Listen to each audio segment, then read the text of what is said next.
शादी के कुछ 3 दिन बाद हमें पता चला कि वीडियो वायरल हुई। मैं अकमल से फ़ोन भी उठा लेती थी कि प्लीज़ कमेंट्स मत पढ़ना, ऐसा ना हो कमेंट्स कोई हमारे दिन को लगे हमारा मूड चेंज हो जाए। लेकिन मैं तो वॉशरूम जाके पढ़ रहा था। हाँ, अकमल तो पढ़ते थे, बाकी मेरा ये था मैंने कमेंट्स नहीं पढ़ी। मैं किसी खातून नहीं बोला था, वैसे तो बड़ी हयादार बनती है। जब अपनी शादी का टाइम आया तो सारी हया के पार कर दी है ना। आई वाज लाइक कि यार मैंने ऐसा क्या किया, अब तो शोहर भी आ गया, अब तो शादी भी होगी, तो मैंने कौन सी हया की ऐसी चीज क्रॉस करी। नहीं, ये लोगों की वो है सोचने की कितना सलाहियत, जिसकी जितनी है वो उस मुताबिक बात करता है। पॉजिटिव भी है, नेगेटिव भी है। अब हम लोगों को हम गलत तो नहीं कह सकते हैं। पॉजिटिव जिन लोगों ने बात की वेल एंड गुड, जिन लोगों ने नेगेटिव बात की वो उन लोगों ने उस चीज़ को अपने उस सेंस के मुताबिक देखा, अपने उस तरबियत के मुताबिक देखा, तो वो लोग भी गलत नहीं है, क्योंकि बचपन से उनको जो उनके दिमाग में जो फीडिंग हुई है वो नेगेटिव हुई है। मेरी फैमिली तो मलंग है। हाँ, वो तो कुछ भी कह रहे, वो कह रहे हैं ये तो कुछ नहीं है, कुछ और कर लो। वो लोग हमें फिर अभी भी कह रहे थे कि पोस्ट शूटिंग आप लोग देख लो जो करना है। मतलब इनकी फैमिली बहुत चिल टाइप, मेरी फैमिली भी, तो हमारी फैमिलीज की तरफ से बहुत अच्छा रिस्पॉन्स था।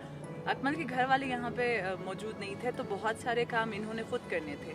मेरी कोई बड़ी बहन भाई नहीं है, मैंने बहुत सारे अरेंजमेंट्स खुद करनी थी।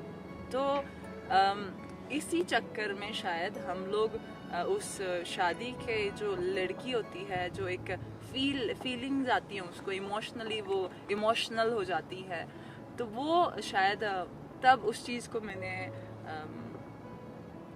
वो चीज़ मिस हो गई। हाँ, वो चीज़ हमसे मिस हो गई। बाकी वी एंजॉयड अ लॉट, हमने अपनी शादी एंजॉय करी। सच कोई हमारा प्री प्लान नहीं था। ये हुआ था कि अकमल चला रहे थे गाड़ी, क्योंकि अकमल को चलानी थी।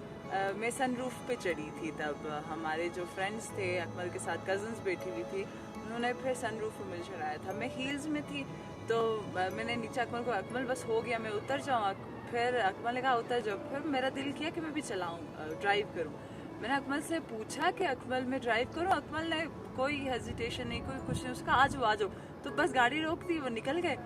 फिर मैं उतरी, हमें नहीं था पता कि ये वीडियो इतनी आगे चली जाएगी, तो मैं उतरी, मैंने उतर के बस गाड़ी चलाने लगी और हो गया। अपनी माऊ को किसी भी अननोन ड्राइवर के साथ बिठा देते हैं, राइट? आपको पता ही नहीं होता है टैक्सी वाला कौन है, नहीं पता ना। सो इसीलिए अपनी बेटियों को सिखा लें, खुद अपनी गाड़ी चलाएंगे, सेफ रहेंगे, ना कोई हरासमेंट होगी, ना कुछ और होगा, इजीली जाएंगे अपने काम पे, इजीली आएंगे। मार्केट जाना इजीली, इजी काम है, वरना किसी मर्द की जरूरत हाँ, नहीं वरना पड़ेगी। तो